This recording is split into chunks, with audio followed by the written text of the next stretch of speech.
বাংলাদেশের কে যদি এগিয়ে নিয়ে যেতে হয়, বাংলাদেশের মানুষের যদি ভাগ্য পরিবর্তন করতে হয়, যা মানুষ চায় সেভাবে যদি ভাগ্যের পরিবর্তন করতে হয়, প্রিয় ভাই বোনেরা, তাহলে আজকে শুধুমাত্র শুধুমাত্র আমরা যে সকল সংস্কার প্রস্তাব করেছি সেই সকল সংস্কার প্রস্তাবেই থেমে থাকলে চলবে না।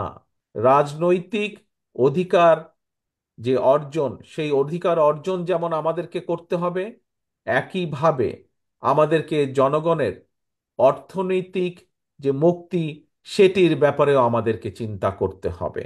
জনগণের কাছে জবাবদিহিমূলক সরকার প্রতিষ্ঠা করারই হচ্ছে আমাদের লক্ষ্য, আমাদের উদ্দেশ্য।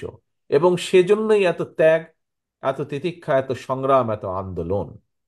প্রিয় ভাই বোনেরা, আপনারা দেখেছেন যে কিছুদিন আগে আমরা দেশের কিছু বিভিন্ন বিষয়, সেটি রাজনীতি হোক, দেশের আইন ব্যবস্থা হোক, দেশের বিচার ব্যবস্থা হোক, সামগ্রিকভাবে আমরা সমগ্র জাতির সামনে, দেশের কাছে, দেশের সামনে, দেশের মানুষের সামনে আমাদের দলের পক্ষ থেকে, শুধু আমাদের বিএনপির পক্ষ থেকেই নয়, আমাদের সাথে আরো যে সকল দল ছিলেন আন্দোলনে, আমরা সকলে একত্রিতভাবে জাতির সামনে আমরা 31 দফার একটি প্রস্তাবনা উপস্থাপন করেছি।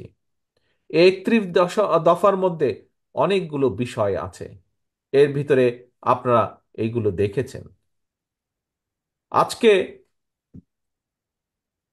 একটি কথা আমি ব্যক্তিগতভাবে বিশ্বাস করি, আমার দল, আমাদের দল বিএনপি বিশ্বাস করে, বাংলাদেশের কে যদি এগিয়ে নিয়ে যেতে হয়, বাংলাদেশের মানুষের যদি ভাগ্য পরিবর্তন করতে হয়, যা মানুষ চায় সেভাবে যদি ভাগ্যের পরিবর্তন করতে হয়, প্রিয় ভাই বোনেরা, তাহলে আজকে শুধুমাত্র শুধুমাত্র আমরা যে সকল সংস্কার প্রস্তাব করেছি সেই সকল সংস্কার প্রস্তাবেই থেমে থাকলে চলবে না।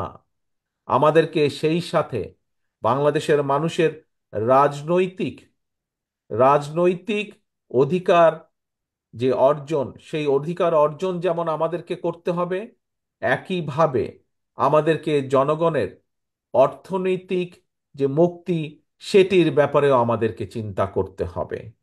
এবং প্রিয় ভাই বোনেরা, বাংলাদেশ হচ্ছে একটি পৃথিবীর মধ্যে অন্যতম সবচাইতে সম্ভাবনাময় একটি দেশ।